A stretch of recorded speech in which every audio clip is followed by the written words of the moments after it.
नमस्ते दर्शकों, आप सभी को मैडम टॉक शो पे मैं फिर से स्वागत करती हूँ। दोस्तों, आज की हमारी जो मेहमान आ रही है वो एक ऐसी डायनामिक लेडी है जिसने हम औरतों के हितों में बहुत सारी अच्छी काम की है। वो कोई और नहीं, हमारे Arunachal Pradesh women welfare society के प्रेसिडेंट मैडम है, जिसकी नाम है एडवोकेट कानी नाडा मालिंग जी। तो आप सभी मेरे साथ उनकी पूरे दिल से स्वागत कीजिए और उनको कुछ टोकन ऑफ लव में प्रेजेंट करना चाहूंगी।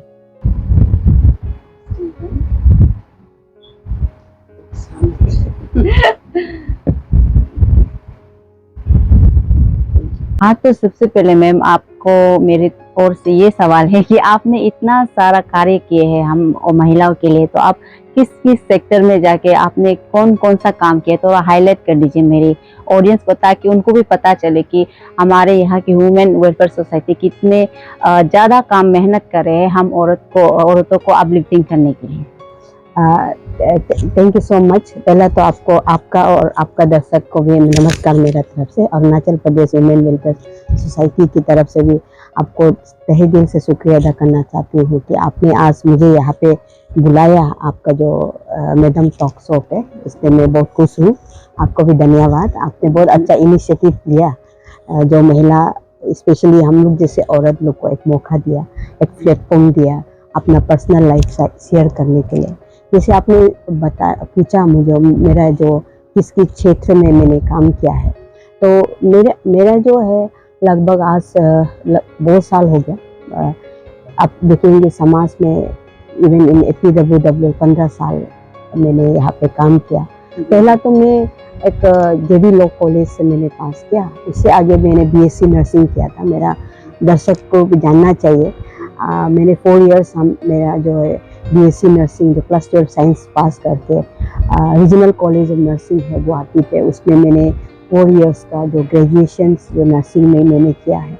तो उस दौरान मेरा जो एक नेचर था कुछ करने का, ऐसे पहले से एक नेचर था मेरा, ये जो है सोशल वर्क अच्छा ही लगता था। तो कॉलेज में भी मैंने देखा, मैं बहुत सारा सोशलाइज था और बहुत काम भी करती थी मैं। तो मैंने सोचा कि मेरा जो नेचर्स को देखते हुए, मैंने अभी तक याद है मेरा जो कॉलेज का जो एक प्रोफेसर था, जो लीना मैम है, अभी वो सुन भी रहा होगा, सुनेगा आपका मीडिया का तरफ से। तो फाइनल ईयर हमने जब दिया था तो सबको अपने रूम में बुलाया कि now you are become a graduate in the nursing. तो ऐसे नहीं कि जो BSc नर्सिंग कर आप नर्सिंग फील्ड में भी जाना है, वो भी नहीं है, तो आप क्या चॉइस करना है, it's now for you to decide. तो उसने ऐसे कहा, तो मेरा तो एक नेचर, तो मैंने लॉ करने के लिए सोचा उसमें। तो एक था कि उस समय में नौकरी तो अवेलेबल था नर्सिंग फील्ड में, आप अरुणाचल में जाएंगे, आप स्टाफ नर्स वगैरह तो मिल ही जाता था। तो मैंने सोचा कि आने से एक है कि उस समय में जल्दी शादी हो जाता है, लेकिन कुछ ये मेरा फ्रेंड्स लोग भी जल्दी शादी, लेकिन मैं एक था कि छोटा से बहुत हार्ड वर्किंग था और कुछ लाइफ में करना चाहती थी। तो स्ट्रगल्स भी बहुत थी उस समय। फिर भी मैंने जब ग्रेजुएशन करने के बाद में मैंने डिसाइड किया कि I will do a law.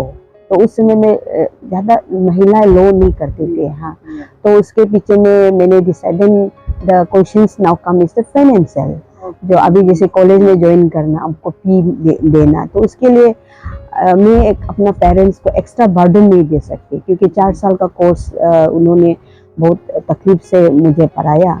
तो मैंने सोचा कि मैं I will have to work, कुछ मेरा कुछ जॉब भी होना। तो गुवाहाटी न्यूरोलॉजिकल रिसर्च सेंटर्स में अभी तक याद है, मंथ ऑफ दिसंबर था उस समय में कॉलेज में जब मैं पास आउट होके, तो उसमें मैंने इंटरव्यू दिया। इंटरव्यू देने का बाद में मैं उस पर आई फॉर्चुनेटली मैं ये पास हो गया इंटरव्यू में। तो उसमें एक स्टाफ नर्स के रूप में मैंने ज्वाइन किया। तो उस समय में दौरान 5000 मुझे मिला करते थे, तो रेंट भी थे, फिर भी कुछ पैसा जो बच जाते थे। तो उस पैसा को बचाते हुए मैंने लॉ कॉलेज ज्वाइन किया। उस समय में JB लॉ कॉलेज में 130 से क्लास शुरू होता था, अभी भी होता है उससे। तो कुछ पैसे की ज़रूरत भी थी, मेरा शायद कुछ, मेरा एक भाभी है जो एक मेरा ब्रदर्स है, तो ताताना तो उसका वाइफ जेचक मरा है, जो उन्होंने मुझे कुछ 1500 या 2000 उसमें एडिशन करके दिया। Then I did my law, तो लकीली मैं बहुत मेहनत किया, उसमें भी 3 साल का लॉ कॉलेज। मैंने कभी बैक पेपर्स भी नहीं मिला, मेरा फ्रेंड लोग भी मालूम है। I was very sincere in my work, studies of school पे देखेंगे, देन कॉलेज में, एंड देन लॉ कॉलेज में भी मैंने 3 साल उसमें भी अच्छे स्टडी किया। तो करने के बाद में एक था कि मुझे किसी का अंडर्स में प्रैक्टिस करना था, क्योंकि अरुणाचल उस समय में जुडिशरी तो था लेकिन सेपरेट नहीं था।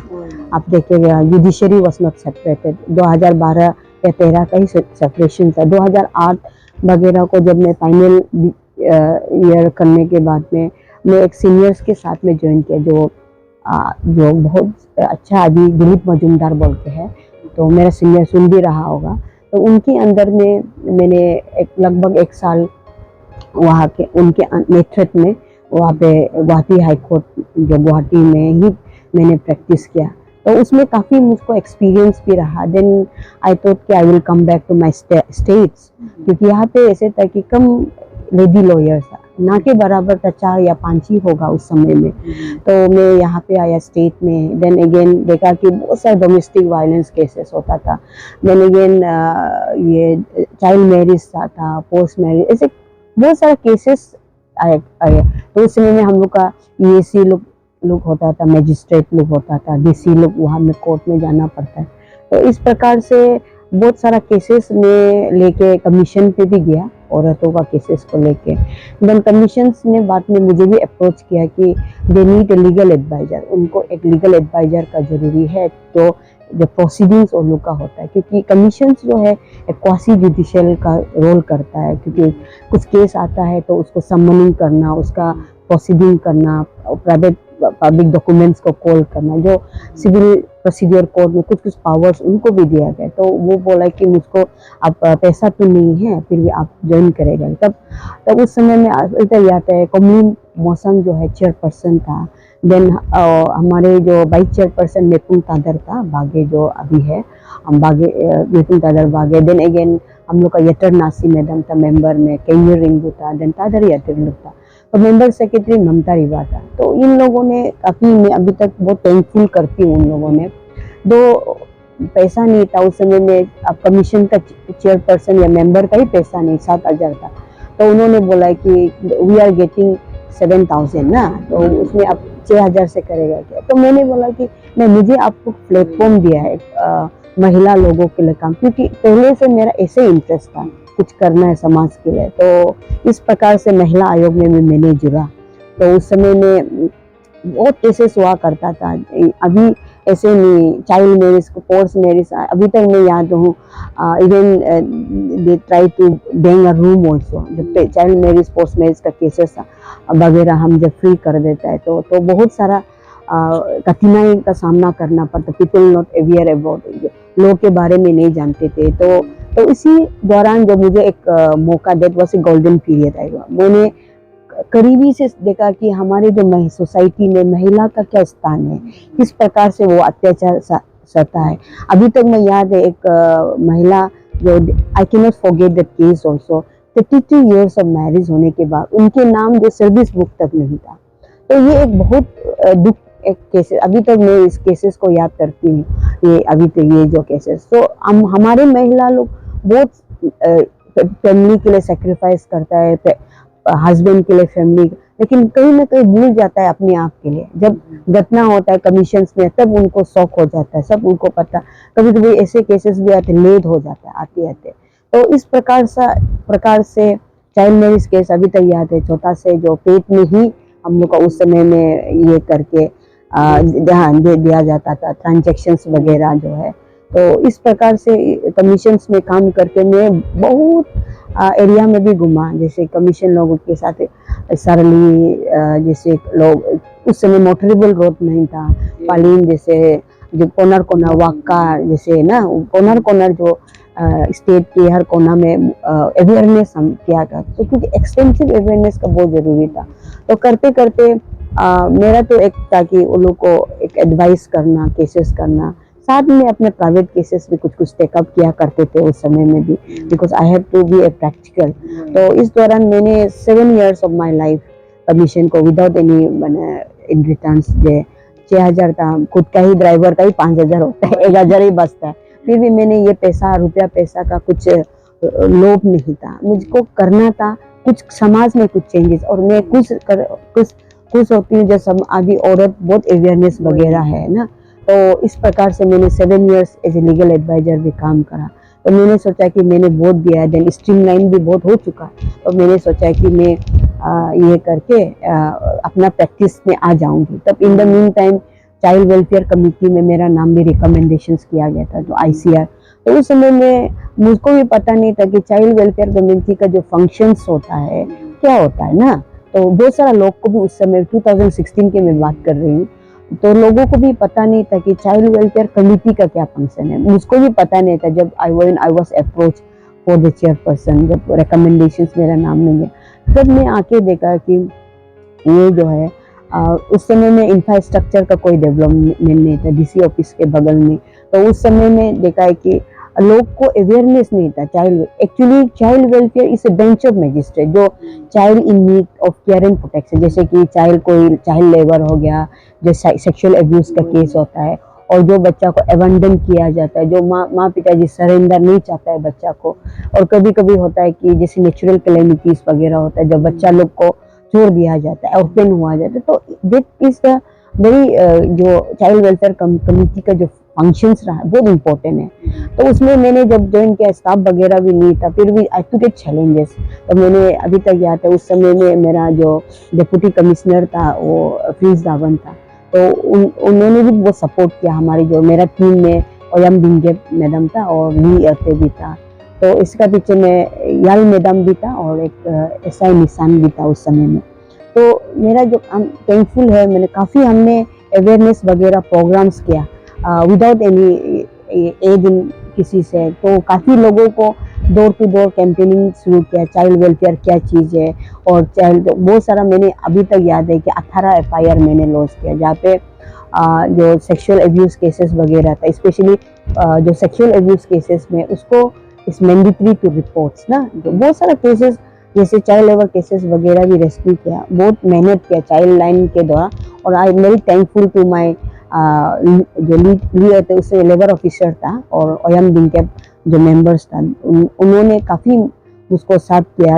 सो इस प्रकार से चाइल्ड वेलफेयर कमेटी का लोगों को पता चला। देन चाइल्ड ट्रैफिकिंग केसेस वगैरह भी रिपोर्ट किया जाता था। तो अभी तक याद है, एक हार्डली इतना छोटा सा कोई यहाँ पे हमने ट्रैफिक पुलिस को भी अवेयरनेस किया, स्कूल में जाके अवेयरनेस किया, जैसे कि हमने RGU जो स्टूडेंट है, डॉन बॉस्को का स्टूडेंट लोग को देके जैसे कि हमने स्कीप वगैरह किया। देन इसका पीछे में उस समय में जब शुरुआत था मेरा जो है एक संजीव कुमार था IAS जो है, तो उन्होंने भी बहुत साथ दिया। उनका ज़्यादा मुझको साथ में काम करने का मौका नहीं मिला, क्योंकि हार्डली 3 months या कुछ मंथ्स के, फिर भी वो 3 months में उन्होंने साथ दिया था। तो उनको मैंने प्रस्ताव रखा था कि सर देखिए, हम स्कीप करना बहुत जरूरी है, लोगों को अवेयरनेस देना बहुत, क्योंकि चाइल्ड लेबर केसेस बहुत है। और जब मैं घुस के देखा तो चच्ची का चाइल्ड राइट वायलेशंस बहुत होता है, लेकिन बहुत रिपोर्ट्स नहीं होता है, अनरिपोर्टेड केस। तो संदीप कुमार के साथ 3 महीना काम करके हम लोगों ने कोशिश किया। देन दवन सर का, देन हिमांशु गुप्ता सर आया, तो उन लोगों के साथ में मैंने ये कोशिश किया कि जो डोर टू डोर कैंपेनिंग होता है, जैसे कि हमने कोशिश किया टेम्पो ट्रैकर्स जो ड्राइवर, उस जगह में हमने RGU स्टूडेंट्स को स्कीप वगैरह करवाया। यहाँ से लेके हमने अभी तक याद है 20 फरवरी था जब स्टेट डे पर, जब संदीप कुमार के साथ सर को बोल के हमने यहाँ से लेके वुमेन हेल्पलाइन और APWWS, उस समय मेरी जनरल सेक्रेटरी भी था, तो यहाँ से लेके पूरा मार्केट गंगा से लेके हम नेरिस तक पूरा चाइल्ड एब्यूज, चाइल्ड लेबर के बारे में हमने स्कीप करवाया था। तो इस प्रकार से लोगों को अवेयरनेस करना चाहिए, गुड टच क्या है, बैड टच क्या है। जब भी सरकार आपका द्वारा होता है DC ऑफिस से, तो हम हमेशा DC से रिक्वेस्ट करते हैं, जो प्रोजेक्टर्स वगैरह मंगाता है ना, उसका साउंड सिस्टम, मेरे पास तो कुछ फैसिलिटी नहीं है, फिर भी जो ये DC से बोल के हम हर सरकार आपके द्वारा में चाइल्ड लाइन टीम के साथ में हमेशा हम लोग ये good touch, bad touch school में, तो ये एक बहुत उस प्रकार से लोग को पता चला कि लोग को सोसाइटी चाइल्ड वेलफेयर कमेटी कोई एनजीओ है क्या। बहुत सारे लोग ऑफिस में भी गाली देता है, कभी कभी रेस्क्यू करता है चाइल्ड लेबर केसेस वगैरह, क्योंकि जब 109 में रिपोर्ट होता है तो हम लोग रेस्क्यू करना पड़ता है, तो कोई पर्सनल भी लेता है, तो हम बोलता है कि इसमें पर्सनल नहीं लेना है ना, हम लोग ऑफिशियल कैपेसिटी से काम किया जाता है। तो उसमें भी मैंने कमीशन से 7 इयर्स करने का बाद में चाइल्ड वेलफेयर कमेटी में भी रहा, मैंने जुवेनाइल जस्टिस बोर्ड में भी काम किया। तो APWWS आप जब कहेगा, मैं 2013 में यहाँ में जुड़ा, तो असिस्टेंट सेक्रेटरी जनरल का तौर पे घुसा उस समय में। तो उस समय में हम इतना आइडिया नहीं था क्या काम, लेकिन जब देखा है कि ये बहुत बड़ा वुमेन प्लेटफॉर्म है जहाँ में महिला लोगों के लिए काम किया जाता है, तो उस समय में मैं अभी तक याद, तो मेरा जो प्रेसिडेंट था गुम्बी मैडम था और समनम नेमुलेगी था और सेक्रेटरी जनरल था, और उसमें भी काफ़ी सीनियर्स, अच्छा सीनियर्स भी मिला, जैसे कि जर्जुम अते मैडम हो गया, देन हम लोग का केंगर रिंगू मैम जैसे हो गया, देन जो तादर यादिर लोग का जैसे गौतर ताली है हम लोग का, जैसे यापी तागू लोग, दोजुम मंदिर, और उसका पीछे में याबी लंबी मैडम है, तो जैसे या बेजार कमदेर में जो मैम लोग है। तो उसमें क्या हुआ कि जया जरा मैडम को भी बाद में हम मिला, उस जब सेक्रेटरी जनरल होने के बाद में, देन याबिन जरदो लोग, तो काफ़ी सीनियर्स लोग के साथ में काम करके तब पता चला कि ये जो सोसाइटी जो है सेल्फलेसली वॉलंटियरली जो समाज के लिए, औरत के हित के लिए काम किया जाता है, तो ये लोग जानता भी नहीं है, क्योंकि ज़्यादातर मीडिया में भी नहीं आता है लोग, क्योंकि यहाँ में काम जो करता है उस समय में देखो आज का जैसे युग जैसे नहीं, काम करने से मीडिया तो है ही नहीं, 79 से पता ही नहीं चलता है। 79 से ये बनाया गया, औरत लोग जो कमिटेड लेडीज है उन लोगों ने बनाया कि सोसाइटी में जो इविल प्रैक्टिसेस है, जैसे कि चाइल्ड मैरिज चल रहा है, फोर्स मैरिज चल, जो पोलीगेमी के कारण से जो डोमेस्टिक वायलेंस हो, जो लड़की बेटी लोग को हक नहीं दिया जाता, महिला लोगों को भी हक नहीं दिया जाता है, और वो सारा है हमारा जो एनजीओस का जो ये जो ऑब्जेक्टिव है। हमने एजुकेशन सिस्टम में काम किया, अदर एजुकेशन, किंडरगार्टन जैसे, युवा जैसे फंड बनाए, जहाँ में बच्चा लड़की लोग जो अफोर्ड नहीं कर पाता उसको उस समय फंडिंग किया जाता था जो वॉलंटियरली।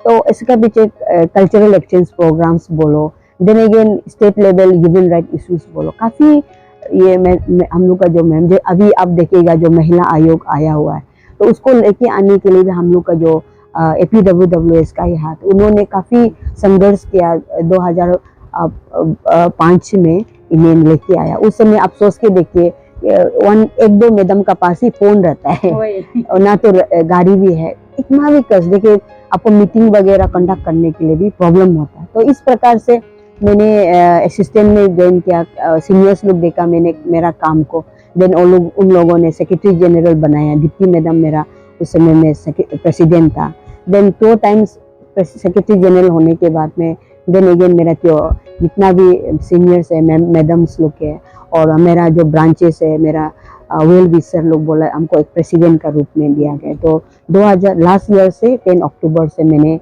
एज ए प्रेसिडेंट हिसाब से टेक ओवर किया। तो मैं इस प्रकार से मेरा जो बैकग्राउंड है आपको बताया जाएगा। Thank you so much.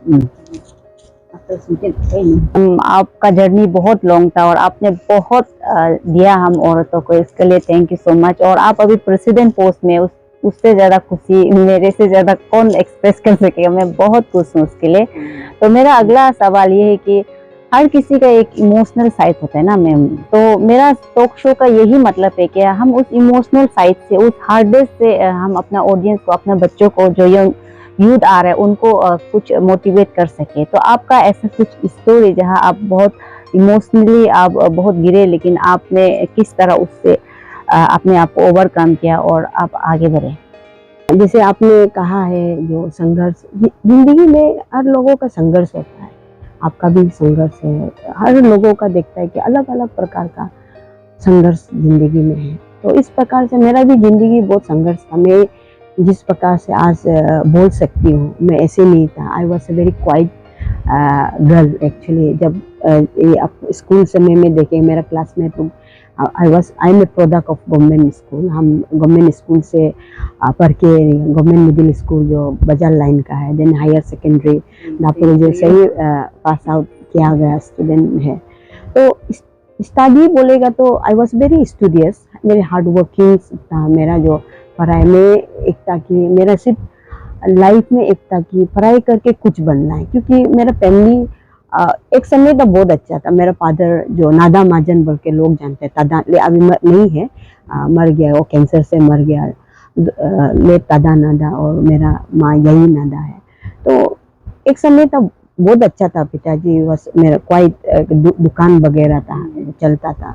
तो एक ऐसे समय आ गया जहाँ पे बहुत कठिनाई का सामने, अप्स एंड डाउन लाइफ में होता है। तो एक समय ऐसे हो गया था कि हम अभी तक याद है, हम जब क्लास 6 में था, तो क्लास 6 में एक समय था कि उसमें सडनली मेरा एक एल्डेस्ट वाला ब्रदर है। हमें कभी मैंने लोगों को भी अवेयरनेस देना चाहूँगी, स्पेशली जो मेंटल इलनेस को लेके, क्योंकि कभी कभी होता है इसको सोशल स्टिग्मा देता है या टेबूस वगैरह सोचता था उस समय में, या कोई ऐसे सोचता है कि भूत प्रेत लग गया ना, ये सब।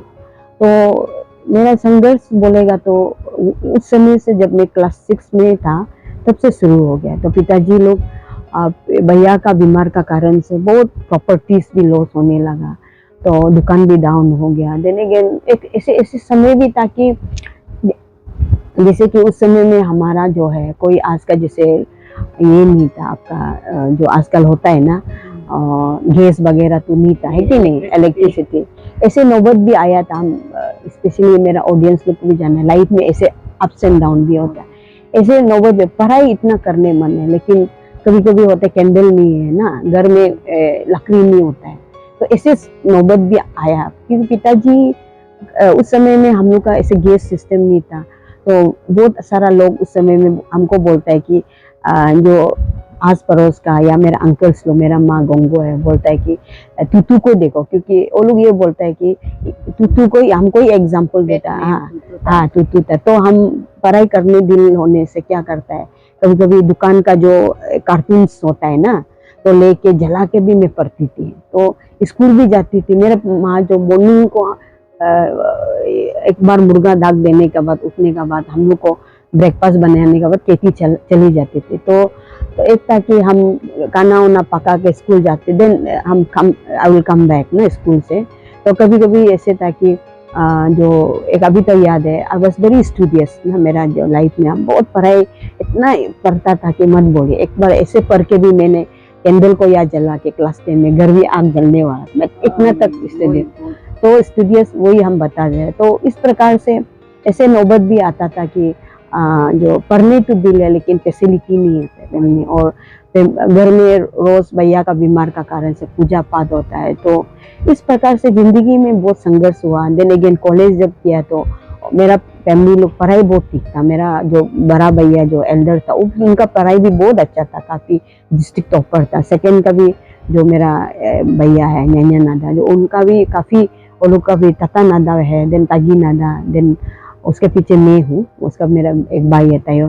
तो 6 था, उनमें से मैं एक ही बेटी थी, तो सबका पढ़ाई ठीक था। तो कॉलेज जाते समय में अभी तक याद है, मेरा भैया लोग फॉरेस्ट डिपार्टमेंट में लेबर काम करके कुछ जमा करके, क्योंकि कॉलेज ज्वाइन करना है, तो पिताजी का पैसा अकेला ये नहीं, सफिशिएंट नहीं, तो पिताजी एक मिथुन बिक्री करके सबको पैसा डिवाइड करके हाईएस्ट हमको दिया था कॉलेज में एडमिशन देने के लिए। हाँ, तो मेरा भैया जो है एक था सेकंड वाला, वो कॉलेज में ले गया। उस समय में मेरा हाथ में 5,000 था, उससे हम सब कुछ करना है, एडमिशन भी करना है देने के। मुझको मौका भी दिया गया था जैसे कोलकाता में जाने का, बीएससी नर्सिंग का। तो उस समय बीएससी नर्सिंग का मैं इतना मालूम नहीं था, मैं सोचता था कि मेट्रोन का ये है, ज्वाइन करना है। तो उस समय कोलकाता में मुझे मौका दिया, लेकिन अभी तक हागे लोधर था उस समय में डायरेक्टर। मैंने रिक्वेस्ट किया कि सर मैं नहीं जा पाऊंगी क्योंकि फाइनेंशियली प्रॉब्लम है, तो आप काइंडली नियरेस्ट जैसे गुवाहाटी हो गया उसमें मुझको आप एडमिशन करें। तो he was very kind enough, वहाँ का जो हमको रीजनल कॉलेज ऑफ नर्सिंग। तो उससे मेरा लाइफ कॉलेज से बहुत चेंजेस आया, क्योंकि वहाँ में नोटिस का स्टूडेंट आता है। तो मेरा जो अभी मैं बोल सकती हूँ, तो आई गोट डिफरेंट एक्सपोजर मेरे कॉलेज में। तो दोस्तों लोग के साथ में कभी मैं इंग्लिश नहीं बोलने वाला, वहाँ में इंग्लिश सीखा। तो कभी कभी होता है कि क्या बोलो, गवर्नमेंट स्कूल कैसे होता है कि दिल में जानता है, we can we know everything but we can speak ना, हम जानता है बोल नहीं सकता है, बहुत हेजिटेंट होता है। तो मैंने एक बार सोचा कि मेरा नागा फ्रेंड्स वगैरह था, रूममेट, ये पास में तो मेरा एक पोम्पी गोगोई बोल के था, तो उसका पीछे में एक तो त्रिपुरा का था, देन हम लोग का नागालैंड का भी, मिजोरम का। तो कॉलेज में हमको इंग्लिश कॉन्वर्सेशन करना है, तो इनिशियली बहुत हेजिटेट होता कैसे करो, लेकिन बाद में मैंने भी टाइम लिया कि अच्छा हो खराब हो, I will do a conversation in the English. इसलिए मैं इनकरेज भी करना चाहिए। बहुत सारा आपका ये व्यूअर्स भी होता है, बहुत डिस्करेज होता है, तो डिस्करेज होता है कि ही इंग्लिश नहीं बोल रहे। English is just a language ना, you can learn it any time. तो ऐसे में आज देखो, I can speak English, I can speak Hindi ना। तो शुरू में कुछ कुछ ताना भी मिलता था, क्योंकि एक चीज है लाइफ में, मैं आपको हमेशा बोलती हूँ, when you get an opportunity you should not miss it. College में सेकेंड ईयर था जब मैंने, तब मेरा एक सीनियर था, बुआ दीदी बोल के था, तो अरुणाचल मेडिकोस स्टूडेंट एसोसिएशन बोल के, उसमें एक रिप्रेजेंटेटिव हम लोग का कॉलेज से भी जाना था। तो उसके उस समय उनका जो एग्जाम था, तो आई वॉज वेरी, मैंने होता है ना स्कूल कॉलेज में भी सीनियर लोग का, जूनियर होने से थोड़ा स्मार्ट होके, तो उसमें भी तो बुआ दीदी बोल के बोला कि तुम चला जाओ। Then I went to the तालिया, तो उसमें हेल्थ कैंप चला था। तो उसमें अभी तक याद है, that was my first speech ना इन माय लाइफ। तो उसमें लास्ट डे में कॉलेज, अपना अपना कॉलेज का रिप्रेजेंटेटिव लोग को बोला कि स्पीच देने के लिए, तो मैं अकेली थी रीजनल कॉलेज ऑफ नर्सिंग का। तो फिर भी मैंने हार नहीं माना, वेंट टू द स्टेज। तो जिस प्रकार से मेरा जो कान गर्म हो गया वो स्पीच देते समय में, फिर भी आफ्टर कंप्लीटिंग माय स्पीच, मेरे स्पीच खत्म होने के बाद मैंने देखा कि लोग इतना तालियां दिया। देन सब्सिक्वेंटली हमको उन लोगों ने असिस्टेंट जनरल सेक्रेटरी जो आमसा का बोलता, और medical student, Arunachal medical student, उसमें हमको एक मौका दिया था। तो इस प्रकार से लाइफ में जो भी अपॉर्चुनिटी मिलता है आपका दीजिए। अब ये मत सोचिए कि आप कर सकता है नहीं कर सकता है, जो भी अपॉर्चुनिटी मिलता है आपको ग्रैब्स करना है। तो मैंने कभी when I look it back, मेरा जिंदगी को मैं देखता हूँ, जो भी डिसीजन लिया मैंने बहुत क्लियर कट डिसीजन लिया। जैसे कि बीएससी नर्सिंग से लॉ ज्वाइन किया, उसमें भी मेरा क्लियर कट था जो मेरा सोचने का मिशन। क्योंकि लोग कंफ्यूज होता है अपना करियर ऑप्शंस को कंफ्यूज करने का बाद, करियर भी ना इधर का ना उधर होता है। जो भी डिसीजन होगा आपको लोग बोलेगा, आपने बीएससी नर्सिंग करके आप ये कोई नौकरी करना था, कोई कुछ करना था, लेकिन मैं बोलता हूँ कि what I am doing now, I am very satisfied, I am very contain in my life. अब मैं जो कर रहा है बहुत कंटेन है। तो इस प्रकार से मेरा जो जिंदगी बहुत स्ट्रगल था लाइफ में, देखने कॉलेज समय में भी बहुत स्ट्रगल था फिनेंशियली, क्योंकि बहुत all the brothers were studying, और एक ही पिताजी था, सबको मेंटेन करना पड़ता। तो financially literally I was very problem, but वो कभी मेरे लिए एक कमजोर नहीं बना, but rather it was a challenge. मेरा जिंदगी में एक उनका चैलेंजेस था, कुछ करना है जिंदगी में। तो इस प्रकार से ये है, लो करने का बाद में भी मेरा पिताजी नहीं रहा, तो इसलिए बोलता है कि एक बेटी को एक अच्छा पिताजी ना, और इतना अच्छा एक ये पार्टनर सपोर्ट करना भी बहुत जरूरी है। तो जब मैंने लॉ ज्वाइन किया, शुरू में थोड़ा सा पेरेंट्स लोग का ये बोलना था कि तुम नौकरी करने से ठीक है, बट आफ्टरवर्ड्स उन्होंने ऑब्जेक्शंस नहीं किया मेरा फैमिली से। तो मैं लॉ ज्वाइन किया, करने का बाद में when I pass out, it's I still remember, जब मैंने घर में पहुंचा, अभी तक वो साइन बोर्ड है मेरा पिताजी, एडवोकेट कानी नाडा बोल के लिखा हुआ, तो अभी तक वो हैंग करके रखा हुआ है पिताजी को, अभी तक उसको देखने से पिताजी को। इसलिए आपका मीडिया का थ्रू से आपका बेटी लोग को भी देखना चाहिए ना, और लाइफ पार्टनर्स को भी, जैसे कि मेरा हस्बैंड है वो साथ देता है। देन मेरा इन लॉज ना, मेरा मदर इन लॉ नहीं रहा, यहाँ पर नुन्नू है जो नुन्नू बस्ती से है, वो उन्होंने भी काफ़ी, जब मैं कमीशंस में था तो उस समय में समय नहीं मिलता था, आपको खाने का भी समय नहीं मिलता, इतना बिजी ना। फिर भी उन लोगों ने इन माय एब्सेंस ना मेरा जो बच्चे लोगों को दिखा। देन हस्बैंड ऑल्सो कि बहुत साथ दिया, और हस्बैंड का जो फैमिली मेम्बर्स है, जैसे शादी से आगे मेरा पेरेंट्स लोग साथ दिया, शादी का बाद भी काफ़ी साथ दिया। तो इन लोगों का साथ से, इसलिए आपका थ्रो से भी ये करता है कि जो भी आप जैसे टॉक शो करना है, आप भी I want to thank your husband also कि आप यहाँ तक आपका जो आप हस्बैंड है उन्होंने साथ दिया है ना आपको, इसलिए तो ये इसलिए उसको भी अप्रिशिएट करता है। और जितना भी है बहुत सारा लेडीज लाइक टैलेंट है, करना चाहता है, मौका नहीं देता। और कभी कभी होता है कि वो लोग सोचता है कि ये क्या बोलेगा, वो क्या, अपना वाइफ का जो टैलेंट है उसको निहारना चाहिए, उसको कभी कभी होता है कि लोग उसको गलत वे में सोचता है, वो नहीं है। क्योंकि देखिए एक औरत जो है हमेशा हम बोलता है कि we are the toughest women, हम प्रोफेशनल को भी मेंटेन कर सकता है, प्राइवेट को भी मेंटेन कर सकता है। इसलिए बहुत सारा यहाँ पे भी है लोग देख रहा हो, कभी कभी होता है कि औरत को घर से नहीं निकालना है, अब बच्चा ही देखो, ठीक है, ये हम लोग का प्राइमरी ड्यूटी है, घर को देखना, बच्चा को देखना, हम लोग देखता है। बिसाइड दैट हम जो करना चाहता है अच्छा चीज है कि नहीं, कोई गलत चीज तो आपका करना नहीं जा रहा है, अच्छा चीज जो कर रहा है। आज मैं कहीं ना कहीं एक प्लेटफॉर्म में आया आपका यहाँ पे interview. I am very thankful my parents also ना, my brothers and my in-laws, my husband also, कि उन्होंने मुझे हर कदम में साथ दिया ना। इस कारण से आज मैं एक प्रेसिडेंट का रूप में आई am very always I speak out what is, मैं कभी हिचकिचाता नहीं, जो चीज राइट है तो राइट है, रॉन्ग है तो रॉन्ग है, मैं ऐसे लेती हूँ। अगर कोई राइट के लिए बोलना है तो मैं ऑलवेज स्पीक, ओपनली स्पीक करती हूँ। तो इस प्रकार से लाइफ में बहुत स्ट्रगल्स भी रहा, शुरुआत में एक्टिविज्म में भी बहुत, शुरुआत में हम लोग बहुत, आदमी लोग बोलता है आजकल होता है कि डायरेक्ट लाइमलाइट, वो नहीं होता है। तो हम लोग 7 ईयर 6-8 ईयर तक बैकडोर काम किया, वो जो है that is what we call as pure activism.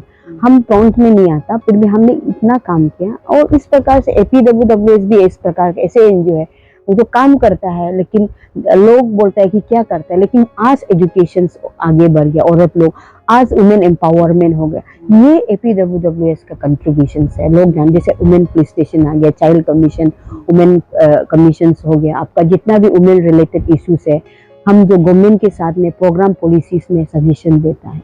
तो इस प्रकार से मेरा संघर्ष तो बहुत रहा, गवर्नमेंट स्कूल से लेके किस प्रकार से I started to speak English, और फैमिली में भी किस प्रकार से भैया का प्रॉब्लम था। और कभी कभी लोग को हम ये भी बोलेगा जो अगर फैमिली में मेंटल इलनेस होगा उसको सपोर्ट करना है। हाँ ये करके अब सपोर्ट करना बहुत ज़रूरी है अपना, स्पेशली आपका कुछ रिलेटिव्स होगा। तो इस प्रकार से मेरा भी अपना कुछ लाइफ में पर्सनल एक्सपीरियंस है अपना भैया को लेके, तो इसलिए ओपनली बात करना भी बहुत ज़रूरी है, उसको ट्रीटमेंट देना बहुत ज़रूरी है। हम लोग को उस समय मालूम नहीं था, फिर भी मेरा हस्बैंड जो डॉक्टर है तो ना, बाद में पता चला कि हम लोग तो ट्रीटमेंट अभी काफ़ी अच्छा है, नॉर्मल है, घर में ही बैठता है। तो इस प्रकार से आपका इसका तरह से भी बोलना चाहेगा, डोंट डिसहार्टन। आपको कहीं लाइफ में ऐसे भी होगा, आपको बहुत लेग पुलिंग भी होगा, आप जितना आगे बढ़ेगा लोग आपको थाना देगा, आपका नेगेटिव बात करेगा, लेकिन आप ये नेगेटिव को पॉजिटिव करना है। आप जितना भी, हम लोग अभी भी सोसाइटी में काम करते हैं, कोई अच्छा बात करता है, कोई हम लोग को नेगेटिव भी बोलता है, लेकिन हम कभी नेगेटिव को नहीं लेता है, हम ऑलवेज पॉजिटिव को लेता है। और हम कभी लोगों को भी नेगेटिव नहीं सोचता है, जो भी आपको कोई गलत करने से भी आई टेक इट पॉजिटिव, तभी इस प्रकार से आप आगे बढ़ सकता है। लेकिन नहीं, अब कोई औरत आगे बढ़ रहा है उसको भी साथ दीजिए, नहीं कि नहीं, एक दूसरे को साथ, इसको बोलते हैं हैंड होल्डिंग। आपको हम हैंड होल्डिंग करना है, आप हमको हैंड होल्डिंग, और उसको किसी को, औरत को हमारी जरूरत है तो हैंड होल्डिंग करना बहुत जरूरी है। आपने अभी जितना बताया, मेरे ऑडियंस आई नो समझ गए होंगे कि अगर कोई मेंटल इलनेस होता है तो घर में, तो उसको आपको प्यार से पेश आना है, उस फैमिली को भी आप ये नहीं करना है, क्रिटिसाइज नहीं करना है, उसका भी इलाज होता है मेडिकल में, उसमें कोई आप उसको टेबू नहीं मानना है। उसके बाद आपके वाइफ में पोटेंशियल है, टैलेंट है, तो उसको भी साथ देना है। मैडम को सर ने इतना साथ दिया, दैट्स व्हाई मैडम आज हमारे यहाँ के प्रेसिडेंट है वुमेन वेलफेयर सोसाइटी के। तो उसी तरह मैं सर को भी मैं थैंक यू कहना चाहती हूँ कि आपने इतना प्यारा गिफ्ट हम वुमेन सोसाइटी को दिया है, हम वुमेन फोर्स को दिया है। और उसके बाद अभी आपका हाँ, और एक बात बताना चाहिए, मैडम ने ये इनकरेज भी किया है हमारे बच्चों को कि मैडम का एक ऐसा सिचुएशन भी था कि उनका लाइट भी नहीं था एट दैट टाइम, फोन भी नहीं था ना मैम, उन्होंने कार्टून जला के पढ़ाई करके आगे बढ़ा। तो इससे आपको सीखना चाहिए मैडम को, ये लेसन आपको लेना चाहिए। तो अभी मेरी तीसरी ये राउंड में चलते हैं, इसमें आपको क्वेश्चन पूछा गया है। तो सबसे पहले तो मैं बहुत दुख हूँ ना, ये बात को शायद मुझे बोलना चाहिए, नहीं डरना चाहिए कि हमारे औरत मानते हैं अरुणाचल में बहुत प्रिय, बट हमारे यहाँ की एक ऐसे बहन को हस्बैंड के द्वारा प्लानिंग करके कार में प्रेग्नेंट होके मार दिया गया। उसके लिए मैं बहुत खेद हूँ मैम ना, बहुत दुखी हूँ। अगर मैं ये बात नहीं बोल पाती अपने प्रोग्राम में तो मैं नहीं सोचूंगी कि मैं एक लेडी हूँ, मैं सपोर्ट करती हूँ ना। तो आप लोग उस केस में क्या आप लोग भी फॉलो अप कर रहे हैं या आप साथ दे रहे हैं, वो बताने से थी कि मैम। ये सवाल करने का ये जो है बहुत दर्दनाक है, क्योंकि जब ये केस पिक्चर्स पे आया, रोंगटे करे करना का अभी भी जब मैं ये कहानी को ये सीन को सोचता हूँ तो अभी हम सिर्फ नहीं, सब लोग का आँख में आंसू आ जाता है। तो सोच भी नहीं सकता एक प्रेग्नेंट वुमेन को किस तरह से जो है अत्याचार करके या उसको मर्डर करके जो इंटेंशन से जो किया गया है वो सब तो क्लियर कट है, बोलना भी जरूरी नहीं है। सोसाइटी तो मालूम है किस कारण से वह क्यों हुआ। इसको भी लेके हम लोग ने स्टेट वाइज जो कैंडल लाइट हमारे ऑर्गेनाइजेशंस ने फैमिली को सपोर्ट करते हुए हम लोग ने भी साथ दिया। तो अभी तक जो है हम बहुत दुख है इसमें, क्योंकि जो एक कल्प्रिट है आपको भी जानता है जिसका कारण से हुआ, तो उसमें हम ज़्यादा बहस नहीं करना चाहूँ क्योंकि कोर्ट का केसेस है, तो आई कैन नॉट से too much about it by being a lawyers also, क्योंकि कंटेम्प्ट ऑफ कोर्ट का भी बात आ जाता है। तो ये जो इस केस को लेके हम भी बहुत दुख है और फैमिली का साथ में हमेशा हम टच में है। एंड जब भी केस हियरिंग होता है तो वी मोटिवेट ईच अदर्स, क्योंकि देखिए एक जब केस कोर्ट में चलता है तो हमारे हाथ में नहीं होता है। ये केस जब चलता है तो एडवोकेट्स के हाथ में होता है या पीपी के हाथ में होता है। तो उन लोगों का जिस प्रकार से लेके चलेगा उनको ही हम सहारा है हम लोग का। तो इस केस को लेके जब फैमिली का बात करें डेफिनेटली हम टच में है और हमारे फुल ऑन सपोर्ट है, फैमिली को ओपन सपोर्ट है, इसमें कोई दोहराई नहीं है कि हम पूरा ओपन सपोर्ट करता है और फैमिली का भी साथ है। और we want justice for her also, कि ऐसे नहीं होना चाहिए कि इस स्टेट में it is rarest of the rarest case, कभी हुआ नहीं और होना भी नहीं चाहिए। हम वही बोल रहे आपका मीडिया का तरफ से कोई होना भी नहीं चाहिए। इस घटना को लेके हम लोग बहुत निंदा भी किया है और हम दिल से ये केस मेरा दिल से पर्सनली आप बोलेगा ये मेरा दिल से जुड़ा वाला केस है। And we are very sad कि हम एक माँ को तो खोआ उसका साथ में उनका बच्चा जो दुनिया को नहीं देखा उनको भी हमने खोया है। तो हम भी चाहता है कि जस्टिस मिलना चाहिए, ये इसको भी जस्टिस मिलना चाहिए। एक्सपीडिएट होके जितना सके इसको जस्टिस मिलने के लिए सब रुका हुआ है, जनता रुका हुआ है, लोग रुका हुआ है इस केस को लेके भी। तुमने पूछा है कि आपके साथ अगर डोमेस्टिक वायलेंस होता है तो क्या होता है और क्या डिवोर्स एक टेबू है और क्या विडो रीमैरिज एक सही बात है या गलत बात है। आप उसके बारे में थोड़ा हमें बताइए कि डोमेस्टिक वायलेंस होने से आपको कहाँ जाना चाहिए। और बहुत सारा ऐसा है कि उनको जो मेंटेनेंस नहीं मिलता है वो केस के दौरान और केस बहुत लॉन्ग चलता है, तो उसको आप फास्ट ट्रैक में कैसे लाए, वो सब भी मेरे महिला को बताने से ठीक ऑडियंस को। ठीक है, आपका ये बहुत अच्छा सवाल है क्योंकि महिला है तो हम जानना भी, कानून को जानना बहुत ज़रूरी है। तो 2005 में जैसे डोमेस्टिक वायलेंस केस जो एक्ट लागू हुआ है तब तो आप जानते हैं आजकल तो सब अवेयरनेस ही है, इतना एलाबोरेटली बोलना जरूरी नहीं है। तो अगर आपको कहीं प्रकार से डोमेस्टिक वायलेंस आजकल बहुत सारे ऑप्शंस है, जैसे कि आप जानते हैं निर्भया केस हुआ था, एक बहुत बड़ा जो इंसिडेंट हुआ था 2012 में। उसके पीछे में तो हमारे जो ministry of women and child बोला है कि इमीडिएट जो हमारे जो सर्वाइवर्स वगैरह होता है, जैसे कि जो हिंसा का सर्वाइवर है, एसिड अटैक का हो गया, जो हेरसमेंट का शिकार होता है, सेक्सुअली बोलो, मेंटल हेरसमेंट बोलो, उनको एक अंडर वन ग्रुप में जो एक इसको सर्विसेज देना चाहिए। तो उसको बोलता है वन स्टॉप सेंटर्स। आजकल बहुत सुविधा हो गया, हम लोग के समय में ये सब सुविधा नहीं था, वुमेन पुलिस स्टेशन नहीं था। तो एक सुविधा है कि अब आजकल क्या है कि डोमेस्टिक वायलेंस होने से आप हर डिस्ट्रिक्ट में वन स्टॉप सेंटर्स है, उसमें आप जा सकते हैं, वो एक है। अनदर चीज़ है कि प्रोटेक्शन ऑफिसर होता है जो CDPO होता है या डिप्टी डायरेक्टर ICDS ना जो होता है, उन लोगों को अप्रोच कर सकता है। और ये आप डायरेक्टली पुलिस में भी जा सकते हैं, उसमें 498 में भी डाल सकते हैं, आपका कुरेलिटी में भी डाला जा सकता है। वो तो क्रिमिनल केस हो जाएगा, आपको आपका जरूरी होने से उसमें भी डाल सकता है। और या आप हम लोग का यहाँ पे ये सर्विस प्रोवाइडर होता है, जो कुछ एनजीओ लोग होते हैं, उनको अप्रोच कर सकता है।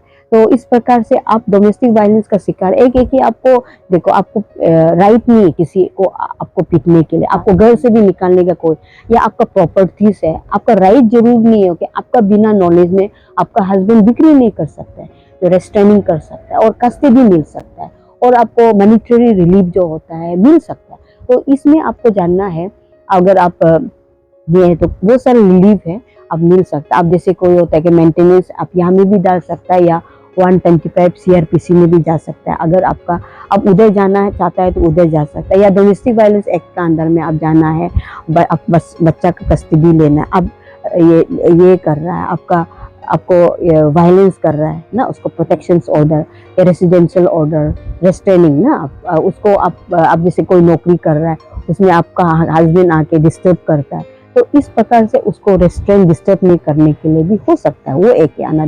अनदर चीज, जैसे आपका सवाल है कि, तो ये बेसिकली डीवी एक्ट जो सिविल नेचर्स होता है, जो आपको रिलीफ देता है, लेकिन हाँ, आपको कोर्ट का जो ऑर्डर्स देने का बाद में उसको हस्बैंड कंप्लाइट नहीं होता है, देन इट बिकम क्रिमिनल, तब उसको आपको पनिशमेंट 6 मंथ ऐसे कुछ है, तो पनिशमेंट आपको मिल सकता है। आप कोर्ट को ऑर्डर को कंटेम्प्ट ऑफ कोर्ट आप कर सकता है। और इसे नहीं मिलता है इंटरिम रिलीफ, तो हम देखते हैं कि कोर्ट दिया जाता है, जो केस प्रोसीडिंग चले, क्योंकि विटनेस को भी देखना पड़ता है। तो कोई केस ऐसे नहीं कि आज हम लोग के समय में चलो बहुत सारा केस जो है जेन्युइन होता है, तो कोई होता है कि जेन्युइन है कि नहीं, court also have to find out the मैंने जो एविडेंस वगैरह को देखना पड़ता है, तो ना इसलिए कभी कभी समय लग सकता है। अनदर जो इश्यूज आपने बोला है, तो basically as per the DV act is concern 60 days का अंदर करना है केसेस को ना। तो आपका अनदर जो स्पेशली हम लोग का यहाँ में विडो मैरिज का बहुत ये है, दुख लगता है कभी कभी देखने से। जैसे कि देखो, आप हस्बैंड मर जाता है तो लोग ये बोलते हैं कि किचन चलाने के लिए, चाय बना देने, खाना बना, उसको एक वाइफ लेके आ देना है कि नहीं, तो ढूंढ लेता है। तो लेकिन एक औरत यंग विडो हो ना, जैसे ओल्ड होता है तो ठीक है, बच्चा बड़ा हो गया, कभी कभी देखता है यंग होके बीमार से हो गया, एक्सीडेंट हो, किसी प्रकार से मर जाता है, तो क्या हो जाता है कि सोसाइटी लोग उसको क्या करता है, और कभी वो शादी भी करना चाहता है तो उसमें इतना प्रॉब्लम देता है। I have seen in the commissions also, मतलब they don't not at all allowed कि जो बोलता है कि आप शादी नहीं कर सकता, लेकिन नहीं, तो आप बच्चा का, तो कभी कभी होता है क्योंकि औरत लोग को ज्यादातर देखते हैं कॉम्प्रोमाइज करता है, बच्चा का सोच के बेटी जाता है, एज हो जाता है, उम्र गट जाता है, लेकिन लड़का वेरेस ये होने से उसको शादी किया जाए। तो कमीशन में काफी केसेस हम अभी तक याद है, जो विडो रीमैरिज कभी केसेस आता है, लेकिन हम लोग क्लियर करता कि उनका कंसेंट है, अगर वो शादी करना चाहता है तो करने दीजिए, है कि नहीं। तो अगर आपका इसमें आ जाता है कि प्रॉपर्टी का बहुत प्रॉब्लम आता है कि शादी होने का बाद प्रॉपर्टी क्या होगा, हम लोग का कमीशन में भी ऐसे केसेस आया था। तो प्रॉपर्टी तो बच्चा है उनका, है कि नहीं, बच्चा का नाम नहीं होगा, वो तो कोई डिस्प्यूटेड तो है ही नहीं, और इसमें ये प्रॉब्लम तो होता नहीं है ना, हम भी देखा है कोई प्रॉब्लम तो होता नहीं। तो इस प्रकार से प्रॉब्लम भी नहीं, और हम भी ये बोलेगा we should encourage widow remarriage. ऐसे नहीं होना है कि ये हम उनका राइट को कर्टल करना, उनका पर्सनल राइट एंड लिबर्टीज को कर्टल नहीं करना चाहिए। तो हम सोचते हैं कि अगर उनको लगता है कि शादी करने का है, you allow them, society should allow. कभी कभी देखता है कि बहुत सारा आजकल सोशल मीडिया में देखता है इन-लॉज लोग उल्टा शादी कराता है कि नहीं, तो इसमें कोई टेबूस नहीं है। और देखो, एक ही डिवोर्स का केसेस को देखता है, पहले देखो हम लोग का कॉम्प्रोमाइज करके जीता था पति का सोसाइटी को लेके, लेकिन आजकल औरत लोग बोलते हैं कि नहीं, I can not, toxic environment में मैं नहीं रह सकता, अगर मेरा पति दूसरा शादी कर लिया है तो why I should leave it. और कभी कभी इतना वायलेंस होता है कि you compel me to leave the house. तो कभी कभी ऐसे केसेस भी आता है कि आप पति, और कभी कभी होता है कि कुछ औरत को भी देखा है कुछ करना चाहता है, करने नहीं देता है, तो उसमें भी देखता है कि आपका जो राइट को कर्टल किया जाता है। तो उसमें देखता है कि कोई लड़की लोग निकल जाता है, ऐसे केसेस भी है जो निकल जाता है, फैमिली से डिवोर्स भी होता है, उसको रीमैरिज, हमको तो नहीं लगता उसको रीमैरिज करना कोई कारण, उसमें भी हम लोग बोलते हैं कि she has every right to get remarriage ना, प्रोवाइडेड, हम वही बोलते हैं। कभी कभी औरत लोग को आपका थोड़ा सा अपील भी करना चाहेगा, क्योंकि हम भी ऐसे नहीं होना है कि कभी कभी होता है कि लोग को भी हम ये बोलेगा कि आप हमेशा लोग एक दो केसेस को लेके पूरा औरत जात को बदनाम मत करो।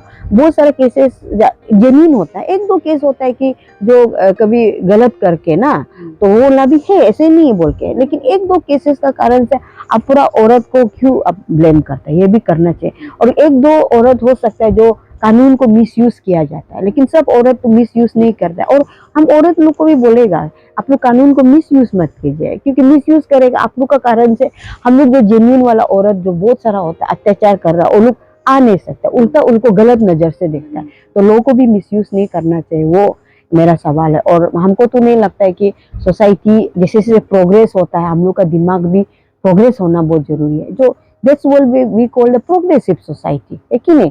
अगर हम जब तक प्रोग्रेस, अब देख लीजिए आप ये बार का भी हम ये असेंबली में भी देख लीजिए, है कि नहीं। आप देखिए दुख की बात है कि हम लोग का सोसाइटी, जब हम प्रोग्रेसिव सोसाइटी बोलते हैं, हम लोग इक्वलिटी लेके आता है। इवन डिस्कशन पॉइंट में भी देखो, हम लोग का लीडर जो रोल मॉडल होना चाहिए, उसमें मोनोगेमी, जो Arunachal Pradesh monogamy election eligibility bill है, तो इसमें ये नहीं है कि हम लोग का आप लोग को कर्टेल करने जा रहे हैं। ये बोला जाता है कि एक डिस्कशन बिल फॉर्म में, तो चलो आप लोग मेजोरिटी है, लेकिन आप लोग एक डिबेटिंग डिस्कशन होने चाहिए।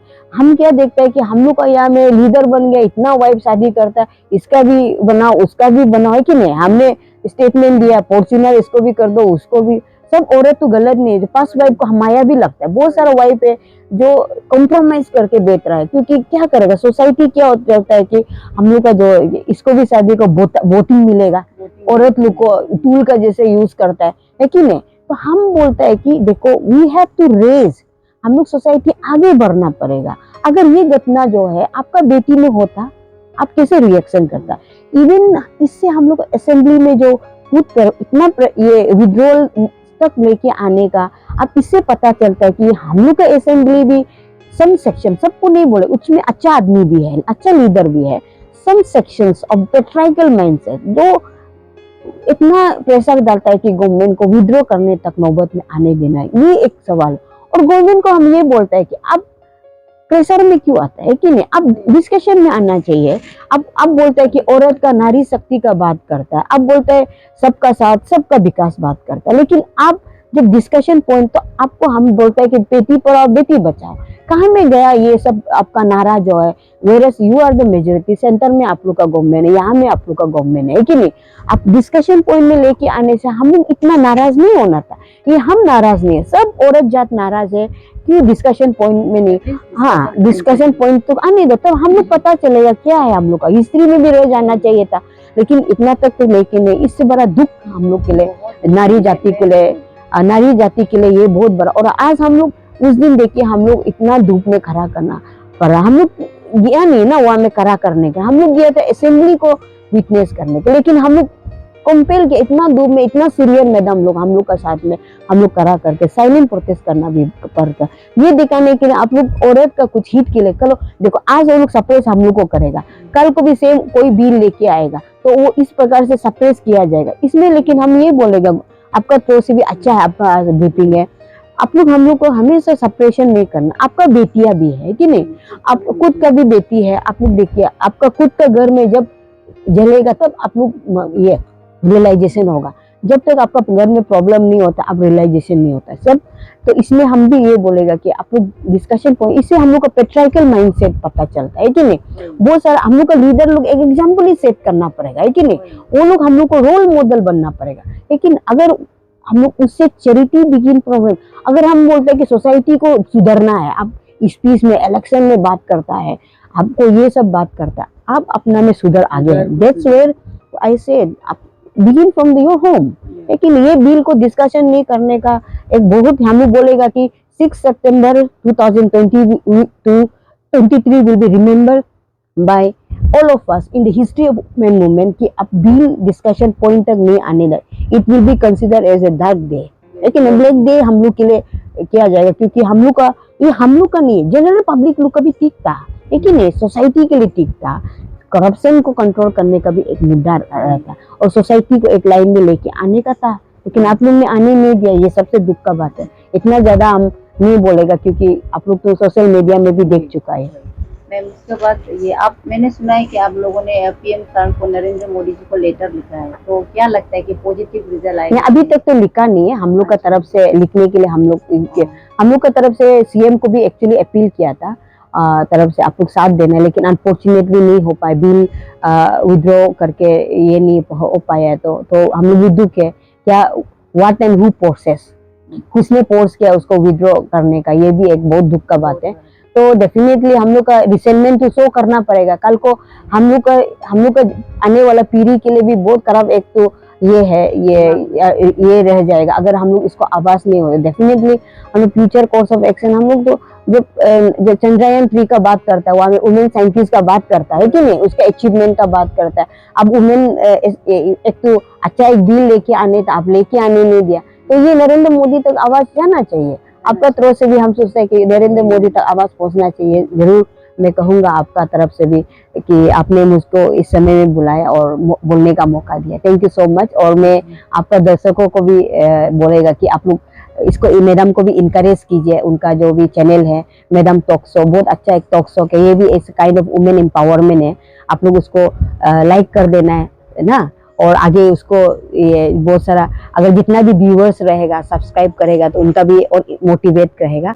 इसी में हम मैम आपका एक मैसेज है, प्यारा मैसेज जो आपकी जनरल सेक्रेटरी मैडम ने भेजा है दापोरिजो के, तो आप इसको सुनिए कि वो आपके बारे में क्या कहते हैं। हाय एवरीवन एंड नमस्ते, जितने भी दर्शक हमारे टॉक शो को देख रहे हैं। मेरा नाम है मिसेस याबोंग खोदा और मैं at present Arunachal Pradesh women welfare society की मैं दापोरिजो ब्रांच की मैं जनरल सेक्रेटरी हूँ।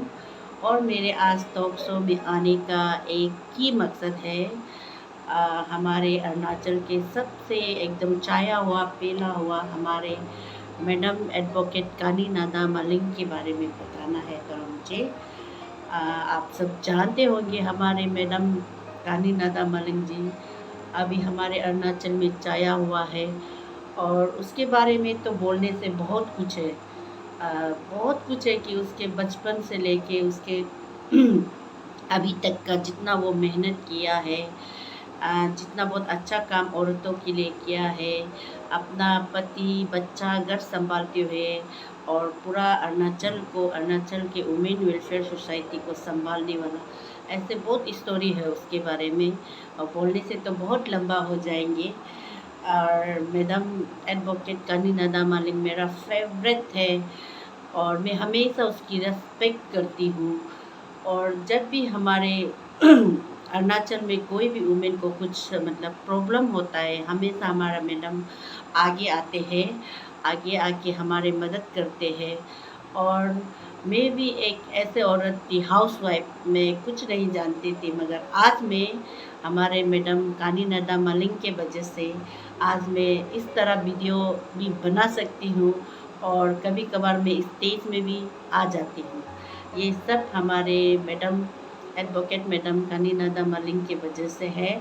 इसलिए मैं मैडम को बहुत बहुत धन्यवाद करती हूँ कि आप हम औरतों को इतना मतलब करेज दिया। बहुत औरत ऐसे था कि जो कुछ नहीं जानता था, उसे औरत को आप बहुत जानने का मौका दिया। और कोई भी कुछ प्रॉब्लम होने से मैडम को अगर थोड़ा सा मतलब एक कॉल मार दिया तो फ़ोन कर दिया तो मैडम जो पूरा रिसीव करके उसको पूरा एक्सप्लेन करता है, आप लोग चिंता मत करो, ऐसे करो वैसे करो, पूरा समझाता है। उसका तारीफ करने से तो बहुत लंबा है, मगर अब ये टॉक शो में मतलब मैडम का भी हमें बातें सुनना है, इसलिए मैं तो इतना कहूँगी कि मैडम का बारे में तो क्या ही कहना। अगर आप लोग मैडम का बारे में जानना चाहते हैं तो हमारे all Arunachal Pradesh women welfare society के फेसबुक पे जाइए, वहाँ आपको मैडम के बारे में सब कुछ मालूम हो जाएगा। एंड थैंक यू मिची madam ma'am, and thank you advocate Kali ma'am. आप लोग को बहुत बहुत मैं टॉक शो पे धन्यवाद करती हूँ। Okay, thank you. मेरा जो है अबम लीदा कोदा के जनरल सेक्रेटरी जो दापोरिजो ब्रांच को तहे दिल से शुक्रिया अदा करना। आपने इतना हमको दिया और आपका वीडियो को सुन के भी हम भावुक भी हो गया। हम लगता है कि मेरा इतना साल का काम करने का जो मैंने किया समाज के लिए, आपका जो स्पीच को देख के लगा, आपका जो मैसेज को देख के लगा, कहीं ना कहीं कुछ तो मैंने सक्सेस रंग ज़्यादा लेके नहीं आने, कुछ तो मैंने किया है सोसाइटी के लिए। तो इस प्रकार से आप लोग साथ देते रहिएगा। और आप लोग को जितना भी हम लोग का डिस्ट्रिक्ट ब्रांच है, मेरा एफिलिएटेड बॉडी है, सबको मैं थैंक्स देता हूँ, क्योंकि आपका मीडिया का तरफ से जितना भी मेरा एपीडब्ल्यू वो सेल्फलेसली है। मेंबर्स लोग भी, इसमें हम लोग को कुछ नहीं मिलता है। लोग का सोचता है कि हम लोग को पैसा मिलता है, ये कुछ भी नहीं मिलता। अभी देखो हम जितना भी काम करते हैं, अपना गाड़ी, अपना पेट्रोल, अपना जरा कि मेरा ब्रांच लोग भी अब हम लोग हो पिया है, और जो है ना तमीन है, देन अगेन उनमें वंदना है, देन अगेन तुतू राम सिंह लोग भी बहुत सारा है ग्रुप में।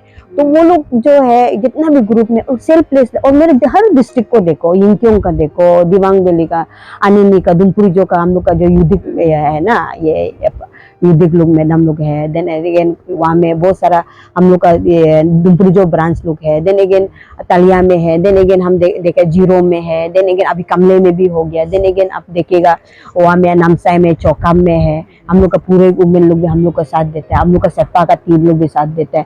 तो हर डिस्ट्रिक्ट में हम देखते हैं, यिंकियोंग में, तुतिंग में, मरियांग में, जैसे हर कॉर्नर में हम लोग काम कर रहे हैं। सब सेल्फलेस है, कोई भी नहीं मिलता है, लेकिन सोसाइटी को सुधारने का काम हम लोग करते थे। यही है। जैसे कि आप अच्छा सवाल पूछे, स्पेशली यंग जनरेशन को हम लोग अपील करना चाहता है कि एक ही बहुत आजकल छोटा में शादी होता है। पहले तो हम लोग का समय में चाइल्ड मैरिज हुआ करता है। आज देखा है 12-13 साल, उसका पीछे में देखता है कोई केसेस भी आता है, पोक्सो वाला केसेस आता है। शादी नहीं करता है तो उसको पोक्सो केस भी डाल देते, जो है protection of children from sexual offence बोल के, ऐसे केसेस जुवेनाइल जस्टिस बोर्ड में मैंने ऐसे केसेस भी देखा है। लड़का भी चाहता है, लड़की भी चाहता है, तो बाद में वो लोग क्या करता है, एफआईआर होने का बाद में शादी नहीं करता है तो कभी केस देने वाला। एक देखता है कि अब आजकल जो एडोलेशंस या छोटा उम्र में शादी करने का, पढ़ाई नहीं करके एक शादी करने, वो एक हम दिखाई देता है। अनदर चीज है कि जो बड़ा अंकल लोग को पकड़ता है कि नहीं, जो ऑलरेडी आजकल ट्रेंडिंग है, ट्रेंडिंग है, अंकल लोग को पकड़ के उसको अपना मोबाइल रिचार्ज कराता है, रेंट दिलवाता है। देन अगेन आपको इसके चाहता नहीं, सेकंड थर्ड वाइफ में घुस के उसका जो बड़ा गाड़ी उन लोगों को किया जाता है, उसका पीछे रील वगैरह बनाते हुए भी देखा है। वो वेरी डिसअपॉइंटेड ना, वो सब देख के।